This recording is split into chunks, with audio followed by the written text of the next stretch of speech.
Welcome back into the ASUG News Studio. My name is Tom Whaley. I'm one of the co-hosts here as we are broadcasting live from the SAP Business Objects User Conference. Well, we're delighted to have Shawn Rogers here in the studio. Thanks for coming in. We appreciate it. Thanks for having me. I'm happy to be here.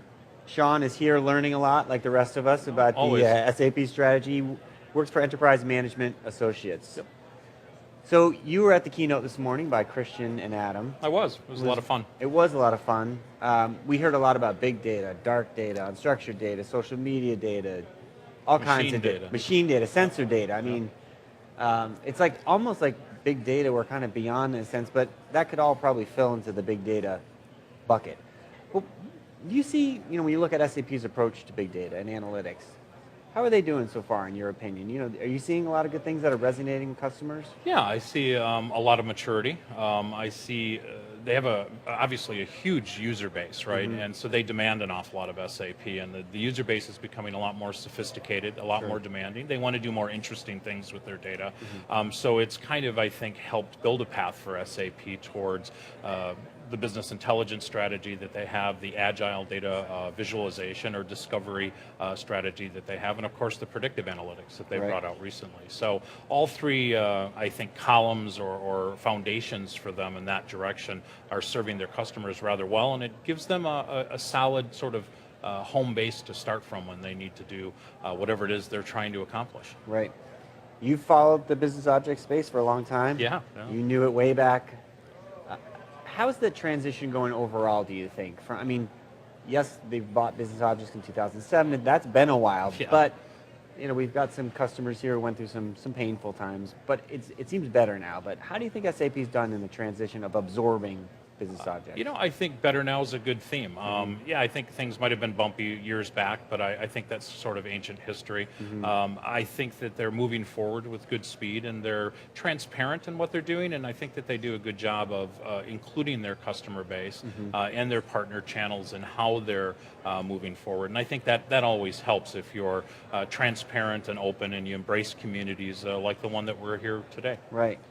Some of the business objects people feel like when you talk to them that SAP is really going the analytics route. And I know we could split hairs about what's what, or BI, BI versus.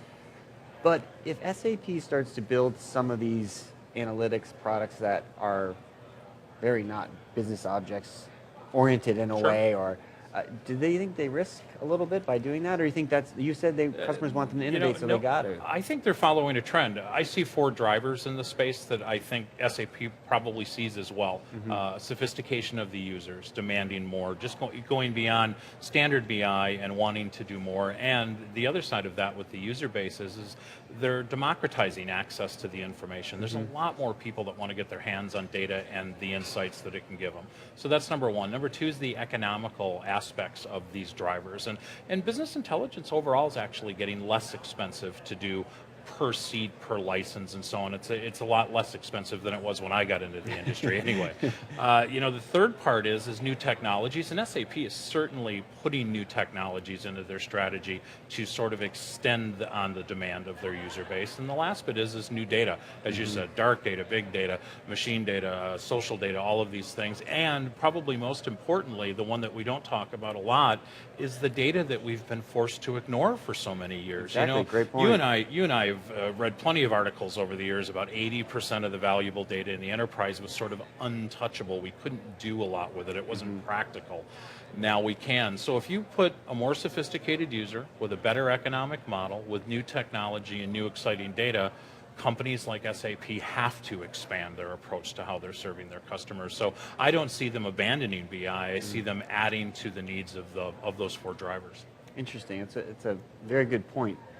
And I'm thinking too now about, as I was talking to some users, you hear, well, the portfolio is so wide, right? I mean, it seems like some of them say, well, it seems like every week there's a new product coming out. And I think, I guess what I'm trying to say is SAP seems to be in a little bit of a tough spot in that they have to keep coming out with the new because people are demanding, but also they can't leave behind the legacy, or the people are like, hey, I just need, a very small, I'm not going to go in HANA in, I'm not going to go all HANA in or something. So I mean, maybe it's just how they have to deal with it going forward. How do you see it? I think they've done a good job with expanding their portfolio as the demand requires, and those demands come from a lot of different places, right?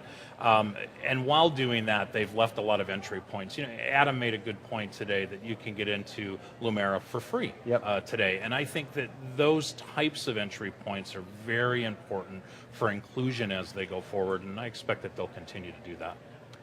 Do you think that big data is overblown, the topic? Well, it certainly is overblown, but it's getting adopted, and it is becoming a real thing in the enterprise. I just did a piece of research through my firm recently where we got to talk to a large group of users globally who are in the midst of 600 big data projects. Wow. And I've gotten a little bit of joking back from people we've shared the data with recently, and they've said, there's 600 big data projects. And the truth be told is 16% of the folks that were working on those 600 projects, 16% of them have 5 or more projects underway.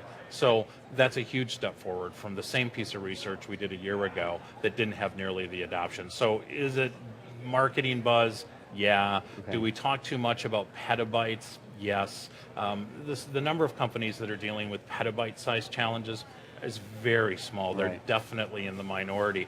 It's more like 50 to 100 terabytes is really right now where the pain threshold is around what most people would consider a real enterprise big data project. And most companies are struggling right there. So I think the vendors and the message are out ahead of the market, as it usually is.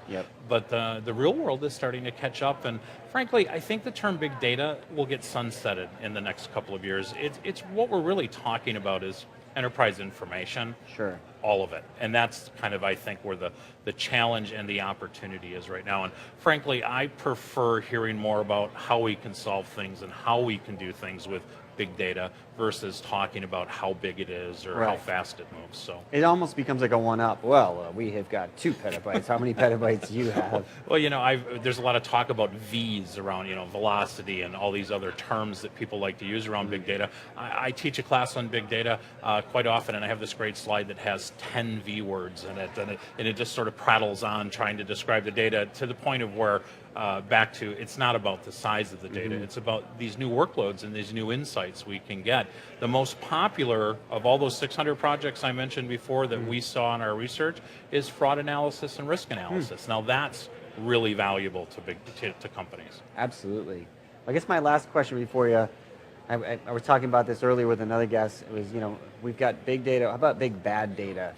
Just because we're making these data visualizations look pretty doesn't mean the data is necessarily. So in your experience, I know it's hard to put you on the spot here, but do you think if the company's got this figured out that the data is good, or are we just kind of moving along and There's an awful lot of good enough analytics out there right now. I gave a keynote talk at an event recently, and there's like 200 people in the room, and I said, how many of you are guilty of running your business on good enough analytics? And no hands went up, and I said, no, really, come on. And almost every hand in the room raised. Things like big data and Hadoop frameworks are also kind of shaking at the kind of stressing out the policies and procedures we've had around data quality and data governance. It used to be very linear, and now these ecosystems that we're trying to deal with are becoming a lot more diverse, a lot more spread out. There's a lot more platforms involved, and it's making governance and quality even a bigger chore. So I'd say that more often than not, people are driving their business on good enough views of information. Governance never goes away. Never goes away. Never goes out of style. Well, thank you very much for coming in. We appreciate it. Yeah, thanks for having me. I enjoyed it. Stay tuned for more interviews live from SBOUC 2013, and we thank you for watching.